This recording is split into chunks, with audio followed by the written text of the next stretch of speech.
Hello and welcome to this edition of Link to Logan Schools.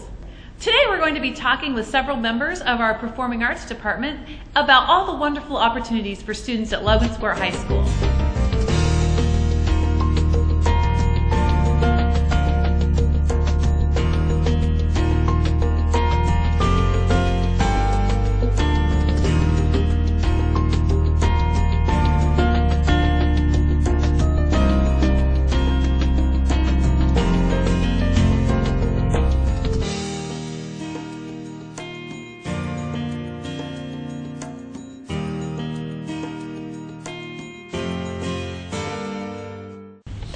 And our first guest on the show today is Mrs. Ann Lines, and she just got done recently directing our play, Oklahoma, this year, and she also teaches English here at Logansport High School along with a drama class. So welcome to the show. Thank you.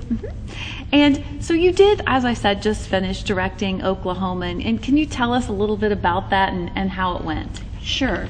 Well, Oklahoma was our big play this year. We do a fall musical called The Winter Fantasy every fall. And I think it went really well. I worked with some kids. They were really dedicated. And they were a joy, basically, to work with. One of the things that Ken Fraser and I were talking about that we like about the musical is that it involves so many different students. For example, you have the pit band. You have the kids who work backstage on construction, stage managing, lighting, etc. And you also, of course, have the actors on stage and the singers. So we get a lot of kids, some of whom normally perhaps wouldn't be in drama production, that grow to really love it. So I would say, like, you know, especially the Winter Fantasy is like a lot of things we do at the high school, in that there's maybe a little bit of something for almost everybody to become involved in. Oh, absolutely. Yes, absolutely. And I would imagine, too, that the kids take away a lot from it. You know, the fulfillment of knowing that they put on this big production and you know, the responsibility of it. Learns lots of kind of true life skills as being a part of the play. Yeah, absolutely. It takes discipline. Takes dedication. You need to be here, especially the last 2 weeks. It's really important that you be here and you be on time and that you concentrate. It takes a great deal of concentration because you have to know when the music comes in, when the set's supposed to come on, what your next line is or what your song is. So yeah, I think it teaches them a lot of skills. It's also very collaborative. I think the students become much closer at the end of a production than they were at the beginning, and they get to meet people that they wouldn't necessarily hang out with on a regular basis. So I think it's good for that reason as well. Great. You know, I attended the opening night, and you know, I just sit there and I just think how proud I am of our kids and our staff and what we do for our kids and all the talent that we have. You know, it's just amazing, and it's great when we can showcase all the talents of everybody, and you know, you fill up Michele Auditorium, which we're so blessed to have such a beautiful facility to give these performances in, and it, you know, it's just it's a good community thing too, I think. Oh, yeah, absolutely. And I forget sometimes that community members come and they don't necessarily have any relationship to the kids. For example, I was in the library the other day, and she mentioned how she enjoyed the musical. The lady was checking me out. I said, "Oh, what students do you have?" And she said, "Oh, you know," because I was thinking she was a mother or grandmother, blah, blah, blah. She said, "Oh, I don't have any." Right. You know, I do know a couple, and she mentioned a couple, but that was it. It was because she came because she enjoyed the musical. Which is nice. It is very nice. It's great. Now, as part of your duties here at Logansport High School, you also teach a drama class for the theater students. arts, beginning theater arts, and then advanced theater arts. So how does that play into the drama club and students being in the play and such? Well, a lot of the students who are in the play, they take it, but I also have students who aren't involved in the play as well, but they're always really interested in it. We do come down and we do work a little bit on the set. I teach them a little bit about makeup and costume, and we work on that in connection with the play. So they have some real practical application. It's not just exercises, which a lot of it is, that we do in class participation, but it's also in the fall working on the Winter Fantasy, and then in the spring we do some work on the straight play as well, or late winter, the way it is now. Exciting. So they're getting their hands on and they learning do. lots And of some different and, aspects. and many of them get interested enough to actually do something with the play, which is always good. And I think I think it's something that we've been pretty known pretty well for is the quality of programs that we put on with our students. Yeah, absolutely. I think so too. So, what other exciting things are coming up this year with drama? A couple of things. One, I just cast the straight play, which is a non-musical, and it's called The Diviners. It's written by an Indiana playwright, and a couple of years ago, well, it's probably been 3 or 4 years ago now, I did Anatomy of Grey, which is by the same author. And this one is probably better known in theater communities because it's done a lot in contests. And it has some lighter moments, but it's also fairly dramatic. And so that's something different for us, for my actors to kind of tackle this time. So I'm looking forward to that. Then we also we go to state in January, and we have some students going with us that participate on the tech team. And we also have some students who participate in singing and acting exercises. And they'll get a chance to see the work of other high school students, not only just compete against them, but also go to workshops on everything from acting, improv, makeup, tech theater, and they'll also get to watch some plays from some other high schools. We used to take our high school plays there. You have to get accepted to perform. We don't do that anymore because there's a conflict now with the Winter Fantasy because they've changed the dates. It's so tough. But we still like to go to state and participate. Well, good. Just another experience for our kids. And yeah, exactly. Another way to expose them to what else is out there in the world. Oh, yeah. And they enjoy getting to know other theater students who have the same kinds of interests that they have. Well, great. So I think it's a good experience. Well, we'll look forward to that. And when will the straight play be this year? The straight play is February. It's the end of February. Okay. I can't give you exactly the dates. I think it's around the 23rd, 24th. Great. So we'll look forward to that. Okay. Great. And thank you for joining us And today. thank you so much for having me. I appreciate it. And I appreciate all your support of the arts. Well, good. Thank you. And next on the show today, we have Mr. Ken Fraza, Director of Michele Performing Arts Center, joining us. So welcome to the show. Thank you. And thank you for letting us film it here in our beautiful facility, which we are so proud of. As we sit here in beautiful Michele Performing Arts Center, can you share with us a little bit about the mission of Michele Performing Arts Center? I think it really is to provide a facility for not only the high school but the community. And its second mission is certainly to serve as an educational theater for students. And that part is really what we're all about. Every time we do a show, whether it's for the high school, whether it's for Performing Arts Council, or whether it's civic players, our students are learning. And frequently, when it's a road show, they so enjoy rubbing elbows with the crew that comes in. And so my mission is to make sure that they have the proper terminology. And so when they are said, I need a roll of gaff tape, they know exactly what that is. I need that pinch bolt tightened a little more, they know exactly what that means, and things like that. So our mission is twofold, and that is to provide this facility with the greatest possible access. I try to make this place available 7 days a week. I never say, oh, it's closed because I have a favorite TV show I want to watch. No. It's open. It's open as much as I can cram in shows we do. We try to really make it open for the community, but we also want to train in this facility. So it's very much an educational theater.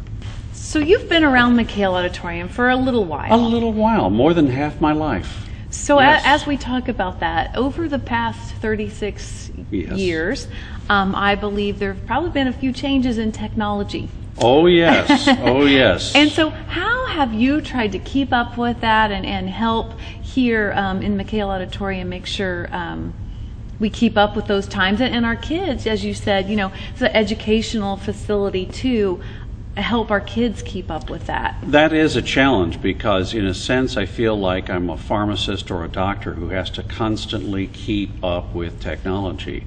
Going to my national conference nearly every year is a help. Trade journals are a help. Visiting other theaters are a help. But I am part of the U.S. Institute for Theater Technology, both nationally and in our Midwest section. So I'm constantly trying to figure out what is the current technology and how can we get there. I really want our students to be current, whereas our old lighting system may have been just a set of sliders that we would have to reset for every scene. Now it's very computer dependent. And so we teach the students how to program a lighting console to handle those changes from one scene to another.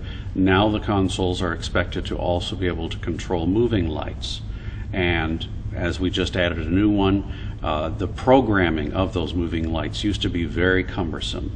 This console has made it a lot more streamlined. So we try to do that. And sound has also gone that same direction, whereas before we used to always just have to figure out, okay, which mics are on or off for a scene. We now can program that. And actually, I've had a great helper with our IT director, Kyle Dibble, a former student of mine, and he was our sound engineer. So he remembers the good old days when we had to remember which mics to turn on, and now he has really helped us bridge that gap of getting the new console, which can memorize certain scenes. For this scene, you only need 1 through 3. The next one needs 5, 8, and 12, and that's it, and at certain levels. And so it's just amazing the technology that's gone into lighting, sound. We added video after we had Commander Scott Altman, who was the NASA shuttle commander. He came here, and we had Butler's telecom folks come up, and that was an amazing presentation, September of 1998. And so the community sort of rallied and said, we need to have technology like that here all the time. So we really made a major push so we could do that as well. We've upgraded rigging for safety purposes back in 1995, but we've gone through a series of upgrades constantly for either safety reasons or for technology reasons. Great. And it's probably you update one thing 1 minute, and then the next minute you're, okay, what's next? Because it's already changed. Yeah, that's right. It's one of those deals that once you've bought it, it's already out of date. Well, you know, as you talked a lot about, and we are a school here. That's right. And our main focus is student achievement and educating our children. What is the thing that you think you prepare our kids with the best? Or what do we do best in preparing kids when they leave McHale? Actually, a lot of it gets down to basic common sense and problem solving. So even if our students don't end up in the theater business, they find that they've acquired skills like, okay, this isn't working, where is the problem, and how to go through in a very methodical manner and figure out where is the problem. If there's an electrical problem, go back to the source and trace it down and whatever. And on more than one occasion, our own Scott Johnson from the science department has said, Ken, your students, your tech students, seem to be the best problem solvers I've ever seen. And the first time I heard that, I kind of was puzzled, but glad to hear the compliment. Sure. But I've seen that more and more as I've seen our graduates go on, and seeing that seems to be true. I don't know that it was a conscious effort to do it, but we teach an awful lot of examples of common sense, and I'll get in the trenches with them and say, okay, we got a problem with this, now let's just methodically go through it.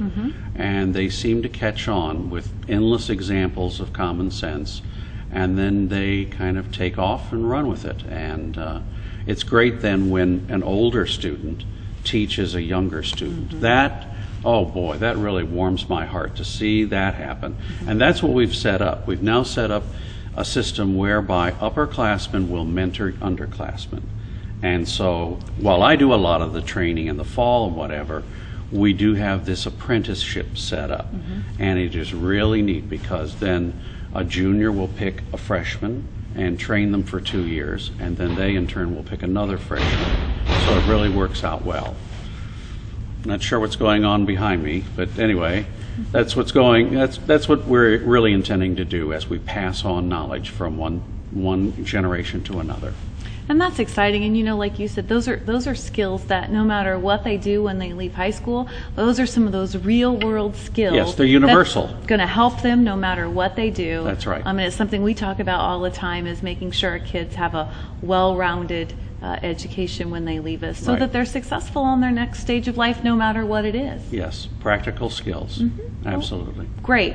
Well, thank you for joining us here today, and we'll look forward to all the great productions yet to come this school year in Michele Performing Arts Center. Thank you. Thank you. And our final guest today on the show is Mr. Ned Boyd, Band Director for Logansport Community School Corporation. So welcome to the show today. Thanks a lot. We're glad to have you here. So, Mr. Boyd, this is your first year as band director at Logansport High School. So how are things going? Well, really well. I mean, the first semester was amazing, the amount of things that we did. I was thrilled and shocked with I mean, if you start piling them up and thinking about all the things that we did, football games and the show and the concert, and oh my gosh, the kids did an enormous amount of work during the first semester, so I was thrilled. Great. And I think it's kind of fun too, because I've had lots of people come up to me, and I love, this is one of the best parts of my job, people from the community who come up to me and say, I was at the concert, or I was at the football game, and your band sounded great, or your kids are doing an amazing job. And I think, obviously hats off to you and Miss Baker for that, but our kids really, they dig in and do what they need to do, I think, when they have to do it. They definitely do, and it was fun to see them do that, and fun to watch them do that and help them along. That's great. And so this isn't your first year as a band director or music teacher or anything like that. So you came to us, well, you live here, but you came to us from another school corporation in Lafayette. So what brought you to Logansport High School and Logansport Community Schools? Well, it's really easy. I have a freshman in the band, but my own daughter, and I have one in the 8th grade, and I have one coming up in the 5th grade. So when the calls started coming, it was an easy decision to make. That's awesome. I think it's so true for so many of us in the school corporation of, we're really truly vested because we're here and our kids are here, and we want what's best for our kids and all the other kids. So we're glad you made that decision to come. Well, and then knowing that you're here and Mr. Jones, that is the same thing. Yeah. Well, thanks. Great. As we, I know you have some great aspirations for our music program, and so what are some of those? Kind of share what your thoughts are on the future for us for our music programs. Well, we wanted to grow. We wanted to get bigger, and we want to retain more kids. And right now we have 75 in the high school band, and as you can see, we're pretty much packed to the gills. So we'd like to make it so that we have at least 2 classes and need a bigger band room and all of those things. Good problems to have. So. Those are great problems to have. And I think it's kind of interesting to see as you watch the middle school kids, because I happen to have one, as you watch them progress through the years and see the progress they make. And look at the number of kids who maybe see the band at a football game or a basketball game or at a concert or somewhere, and it's kind of word of mouth too. Hey, band's fun, they sound great, it's a great thing to be involved in. Because I think we have some pretty good sized numbers, as far as what's coming to the high school. Yeah, this year in the high school band there are 40 freshmen. So more than half of the band is freshmen. That's phenomenal. So we'd like to keep that going. That would be a nice trend. Yeah. But we'd outgrow the room pretty fast, so it's, like I said, a good problem to have. So it is, and we're always looking to expand all the opportunities for all of our kids in all the areas. Well, thank you for joining us here today, and we'll look forward to all the great band concerts coming up this spring. I'm looking forward to it. Thank you. Thanks a lot. Thank you for joining us today on this episode of Link to Logan Schools. Join us again next month when we talk about the very new and exciting robotics team at Logansport High School as they work on preparing their robot for competition in North Carolina in March.